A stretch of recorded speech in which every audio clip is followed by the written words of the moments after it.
niku mboten kok perkara dewane kalah, ning dewa niku trima ngalah. Merga do ora betah mambu abaping buta. Nalika semana dewa paring dawuh karo aku bakal maringake Wang Pikulun Bathari Supraba minangka dadi jatu kramaning Sang Prabu Nagaprajana. Nanging lamun wis ana tetembungan sarta ana dumadine kodhok ngemuli lenge wong lempoh ngideri jagat jago kluruk neng jerundhok bayi nang cenger saka guwa garba kae nangis sebabe apa terus nek diyan mati kuwi playune genine menyang endi Gok yen aku iso njarwake tembung kuwi kabeh Bathari Supraba bakal dadi jatu kramaning Sang Prabu Nagaprajana Gok wis tau krungu lho Hah? Wis tau krungu tetembungan sing digendikake Gusti Patih mau tau krungu apa urung? Kodhok ngemuli lenge wong lempoh ngideri jagat. Iya. Jago kluruk neng jerondhok bayi cenger saka guwa garba kae kok nangis sebabe apa? Terus dian mati kuwi urupe genine menyang endi? Heeh. Wis tau krungu. Kuwi wis tau krungu ning angel di wangsuli cangkriman kaya ngono kuwi. Sebab kuwi bab sing ngayawara. Ngayawara.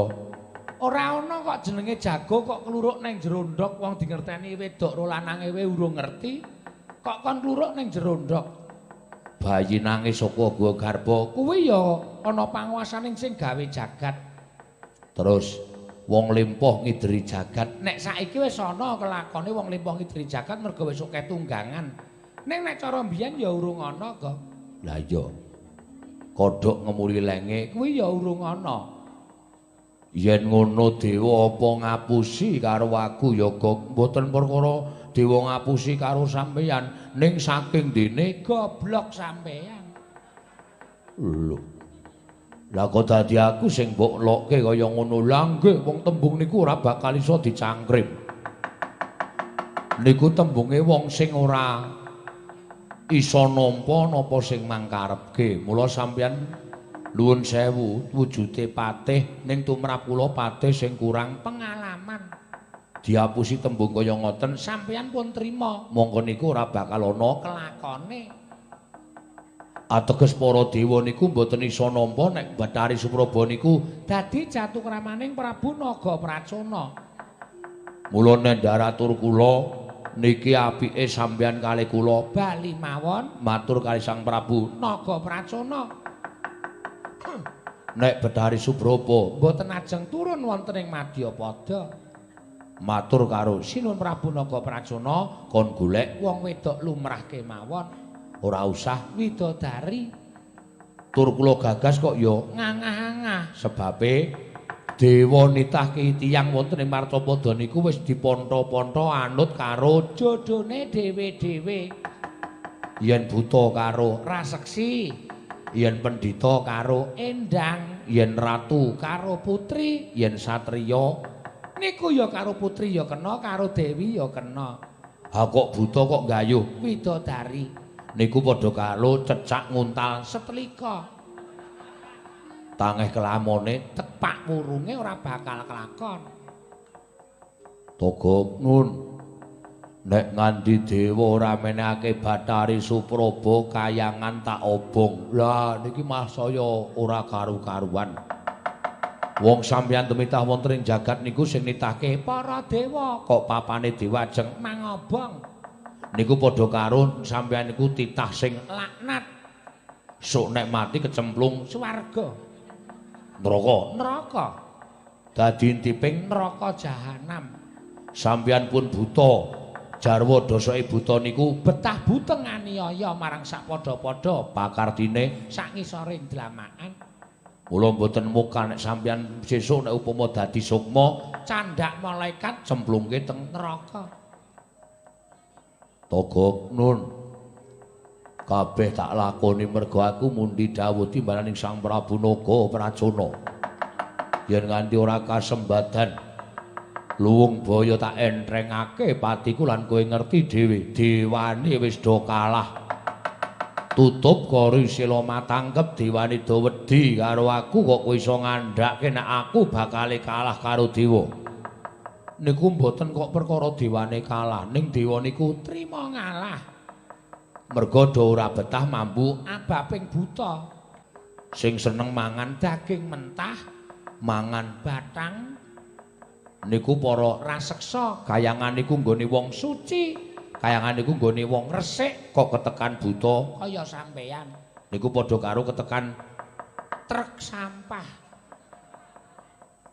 Kowe ya aja banget-banget ning elek-elek juragan. Ben, aku ora cocok kok. Ora seneng iki sak karepku. Kok ora seneng? Aku nek duwe juragan kandhan-kandhanane ngeyel iki sengete kok. Oh.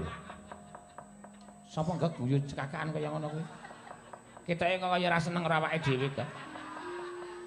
Ayo juragane sing guyu ki mongko awake dhewe. Ha kok ling guyu kok sajak kaya ngetokke pangunek-unek. Wis ben ora apa-apa nang wae. Tak tampa kanthi lega-legawane ngati. Aku saiki wis wong sabar kok, Gek.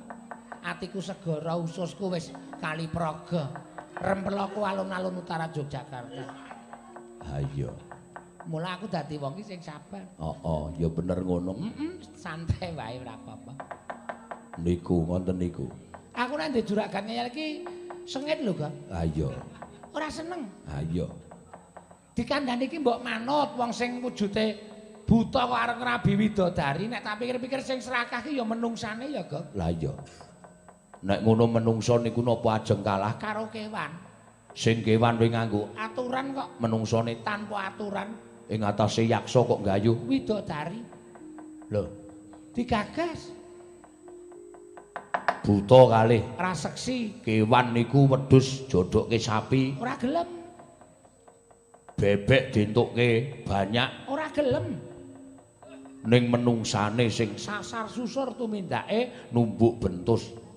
Menungso ki karo Cina ya doyan.